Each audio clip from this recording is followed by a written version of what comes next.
आता एक महत्त्वाची बातमी अशी आहे की येत्या 15 तारखेला, लक्षात घ्या, येत्या 15 तारखेला मंत्रिमंडळाचा शपथविधी पार पडणार असल्याचं आपल्याला सूत्रांकडनं कळतंय. नागपुरात मंत्रिमंडळाचा शपथविधी होईल अशी देखील माहिती कळते. म्हणजे आत्तापर्यंतच्या नागपूरच्या इतिहासात पहिल्यांदाच मंत्रिमंडळाचा शपथविधी हा नागपुरात होणार आहे. तो यापूर्वी कधी झालेला नाही आहे. पण आता 15 तारखेला मंत्रिमंडळाचा शपथविधी पार पडतोय. 16 तारखेपासून नागपूरचं हिवाळी अधिवेशन सुरू होणार आहे. साधारण 5 ते 6 दिवस हे अधिवेशन असणार आहे. पण त्याच्या पूर्वसंध्येला म्हणजे 15 तारखेला हा मंत्रिमंडळाचा शपथविधी पार पडेल. अधिक तपशील आपण जाणून घेणार आहोत. आमचे प्रतिनिधी तुषार रुपनवर आपल्याबरोबर आहेत. तुषार, काय तपशील याबद्दल? सर्वात मोठी बातमी आहे, कारण की मुख्यमंत्री देवेंद्र फडणवीस आणि दोनही उपमुख्यमंत्र्यांनी आझाद मैदानात शपथ घेतल्यानंतर राज्याचा मंत्रिमंडळ विस्तार कधी होणार, फडणवीसांचं कॅबिनेट मंत्रिमंडळ एक्सपान्शन कधी होणार, या संदर्भातल्या चर्चा गेल्या अनेक दिवसांपासून सुरू होत्या. दिल्लीवारी देखील देवेंद्र फडणवीसांनी परवाच केल्याचं पाहायला मिळालं. आणि आता न्यूज 18 लोकमतला खात्रीलायक सूत्रांकडून जी माहिती मिळते त्यानुसार 15 तारखेला नागपूरमध्ये आपल्याला एक्सपान्शन होताना पाहायला मिळणार आहे.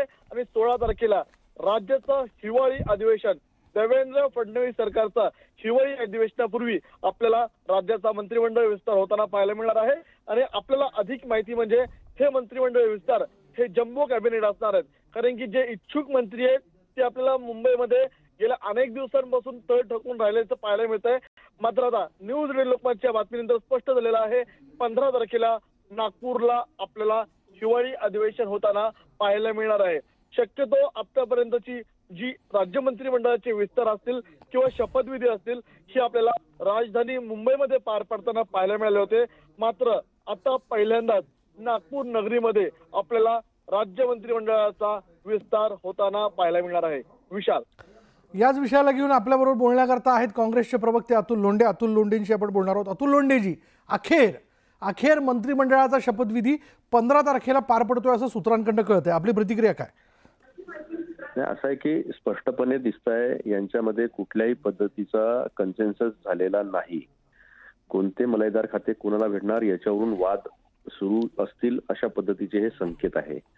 त्यामुळे जनतेचे जे प्रश्न आहे त्याच्या संदर्भात हे किती संवेदनशील आहे हे स्पष्टपणे दिसत आहे. अशा बातम्या येत आहेत की सांगतात की आम्ही लाडक्या बहिणीचा रिव्ह्यू नाही करू, पण लाडक्या बहिणीचे रिव्ह्यू सुरू झालेले आहेत आणि बरेच 80-70% महिला याच्यातनं बाहेर होणार आहे अशा बातम्या कानावर येतात आहेत. सोयाबीनच्या शेतकऱ्याकडे अजूनपर्यंत लक्ष दिलेलं नाही आहे. अनेक असे प्रश्न जे आहेत त्याच्यावर लक्ष दिलेलं आहे. लक्ष फक्त एकाच गोष्टीवर आहे, कोणाला कोणतं मंत्रिमंडळ भेटणार आहे. आणि संकेत असे पण येतात आहेत की शिंदेंना काहीच भेटणार नाही.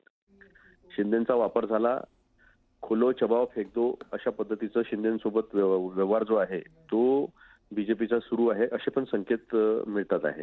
आता बघूया हे काय काय करतात. जनतेशी यांना काही देणं घेणं नाही आहे हे तर स्पष्टपणे दिसत आहे.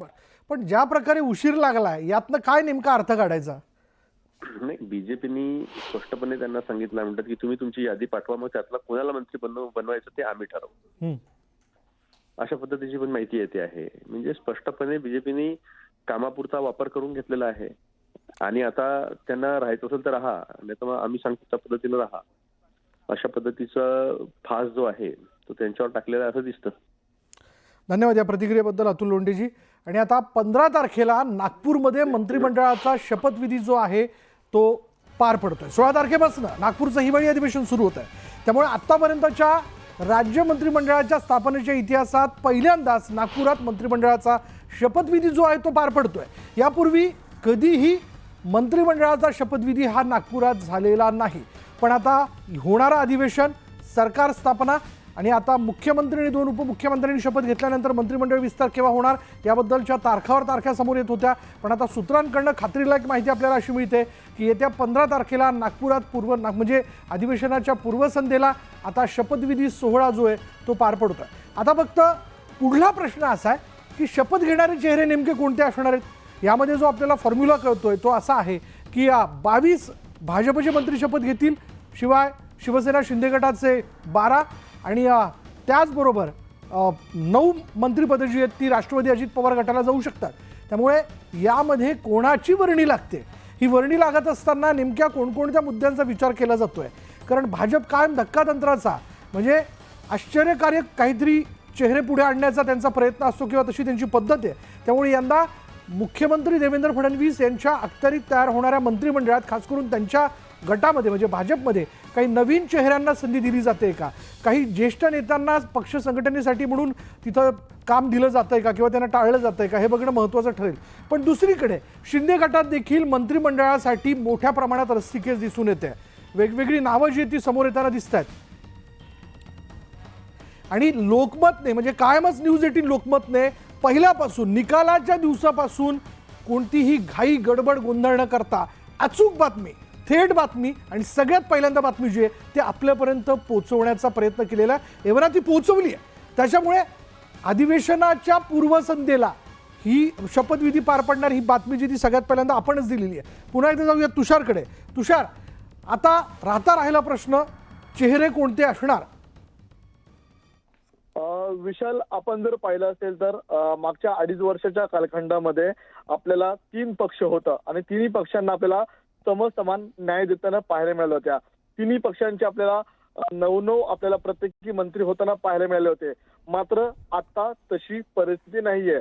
आता आपण जर पाहिलं असेल तर भाजपा हा महायुतीमध्ये मोठा भाऊ आहे आणि भाजपाकडे, एकट्या भाजपा पक्षाकडे 132+5 म्हणजे 137 पेक्षा जास्त आमदारांचं संख्याबळ आहे. त्यानंतर क्रमांक लागतो एकनाथ शिंदे यांची शिवसेना आणि त्यानंतर क्रमांक लागतो अजित पवार यांची राष्ट्रवादी काँग्रेस पार्टी. त्यामुळे या मंत्रिमंडळ विस्तारामध्ये 6 आमदारांमागे 1 मंत्रिपद म्हणलं तर एकट्या भाजपाकडे जवळपास 20 ते 22 खाती जाणार आपल्याला, यामध्ये मात्र कोणतीही शंका नाहीये. त्यामुळे उद्या भाजपाचे मोठ्या संख्येने मंत्री शपथ घेताना पाहायला मिळू शकतात. त्यानंतर दुसऱ्या क्रमांकावरती आहे ती म्हणजे शिवसेना. शिवसेना पक्षाला साधारणतः 10 ते 12 खाती जाऊ शकतात आणि त्यानंतर तिसरा क्रमांक आहे ती म्हणजे राष्ट्रवादी काँग्रेस पार्टी. राष्ट्रवादी काँग्रेस पार्टीचे अजित पवार हे आपल्याला दिल्लीमध्ये ठाण मांडून होते. त्यांना जी 9 मंत्रिपदं मिळाली होती ती 9 मंत्रिपदं कमी होता कामा नये. 9 मंत्रिपदं कमी झाली तर या ठिकाणी पक्षाचं मॉरल डाऊन होईल, पक्षामध्ये वेगळा मेसेज जाईल. त्यामुळे त्या पक्षाला 9 खाती मिळणार, यामध्ये मात्र कुठली शंका नाहीये. मात्र सर्वात महत्वाची बाब म्हणजे प्रेक्षकांना सांगायला हवं, या मंत्रिमंडळ विस्तारामध्ये क्रमांक 1 ची सर्व प्रमुख खाती ही भाजपाकडे असणार आहे. त्यामध्ये गृह खातं असेल, अर्थ खातं असेल, ही दोन्ही खाती ही स्वतः देवेंद्र फडणवीस आपल्याकडे ठेवताना पाहायला मिळणार आहेत. त्यानंतर आपण यामध्ये पाहूया जलसंपदा खातं, कारण की जलसंपदा खातं यासाठी महत्वाचं आहे. नदी जोड प्रकल्पाचे राज्यामध्ये महत्वपूर्ण प्रकल्प देवेंद्र फडणवीस सरकारने या ठिकाणी एकनाथ शिंदेच्या नेतृत्वामध्ये सुरू केले होते. त्यामुळे जलसंपदा खातं हे देखील देवेंद्र फडणवीस यांच्याकडे असण्याची दाट शक्यता आहे. ग्रामविकास सारखं महत्वाचं खातं हे भाजपाकडे असणार आहे. त्यानंतर आपण जर पाहिलं असेल तर एकनाथ शिंदेच्या शिवसेनेला महत्वपूर्ण म्हणजे नगरविकास खातं मिळण्याची दाट शक्यता आहे आणि ते स्वतः एकनाथ शिंदे उपमुख्यमंत्री म्हणून नगरविकास खातं ते सांभाळू शकतात. धन्यवाद तुषार या सगळ्या माहितीबद्दल. पुन्हा एकदा आपल्याला सांगायचं आहे की शपथविधी हा 15 तारखेला पार पडतोय. ही सगळ्यात पहिली बातमी जी आहे, अचूक बातमी जी आहे ती न्यूज 18 लोकमतनं आपल्यापर्यंत पोहोचवलेली आहे. त्यामुळे पहिल्यांदा मंत्रिमंडळाचा शपथविधी जो आहे तो नागपूरला अधिवेशनाच्या पूर्वसंध्येला पार पडतोय. पण मंत्रिमंडळातला फॉर्म्युला ठरलेला असताना आता तिन्ही पक्षांकडील खात्यांवरही शिक्कामोर्तब करण्यात आल्याची सूत्रांची माहिती आहे. यामध्ये भाजपकडे गृह, महसूल, जलसंपदा, ऊर्जा, सार्वजनिक बांधकाम, उच्च व तंत्र शिक्षण, आदिवासी विकास, गृहनिर्माण, ग्रामीण विकास, पर्यटन, वन खातं, सांस्कृतिक कार्य, कौशल्य विकास, विधी व न्याय ही खाती असणार आहेत. तर शिवसेनेकडे नगर विकास, सामाजिक न्याय, सार्वजनिक आरोग्य, उद्योग, उत्पादन शुल्क, परिवहन, पाणी पुरवठा व स्वच्छता, जलसंपदा, पणन व शालेय शिक्षण ही खाती असणार आहेत. तर राष्ट्रवादीकडे अर्थ खातं जे ते जाऊ शकतं, पण सहकार, कृषी, अन्न व नागरी पुरवठा, वैद्यकीय शिक्षण, महिला व बालकल्याण, अन्न व औषध हे खातं, त्याचबरोबर क्रीडा व युवक कल्याण, मदत आणि पुनर्वसन अशी खाती राहण्याची शक्यता आहे. पुढे बघूया, शिवसेनेचा मंत्र्यांसाठी 2.5 वर्षांचा फॉर्म्युला राबवण्यात येणार असल्याची वरिष्ठ सूत्रांची न्यूज 18 लोकमतला माहिती मिळालेली आहे. राज्य मंत्रिमंडळ विस्तारात शिवसेनेच्या वाट्याला येणाऱ्या मंत्र्यांना 2.5 वर्षांचा कालावधी मिळणार असल्याची सूत्रांची माहिती आणि पहिल्या 2.5 वर्षांचा कालावधी संपल्यानंतर दुसऱ्या आमदारांना पुढील 2.5 वर्षांच्या कालावधीकरता मंत्रिपद मिळणार असल्याची सूत्रांची माहिती आहे. शिवसेनेच्या 2.5 वर्षाच्या फॉर्म्युल्यामुळे शिवसेना पक्षातील आमदारांच्या मोठ्या संख्येला मंत्रिपदाची संधी मिळणार आहे. मंत्रिमंडळ विस्तारात शिवसेनेचा सामाजिक, प्रादेशिक आणि सर्वाधिक आमदारांना मंत्रिपदाची संधी जी आहे त्यानुसार मिळू शकते असा हा फॉर्म्युला आहे. त्याचबरोबर काही प्रशासकीय हालचाली देखील होताना दिसत आहेत. मुख्यमंत्री कार्यालयामध्ये आता अश्विनी भिडेंची प्रधान सचिव म्हणून नियुक्ती करण्यात आल्याचं कळतंय. यापुढे मुख्यमंत्री कार्यालयाच्या प्रधान सचिव या अश्विनी भिडे असणार आहेत. अश्विनी भिडे यांनी यापूर्वी मुंबईच्या वेगवेगळ्या पदांवरती काम केलेलं आहे.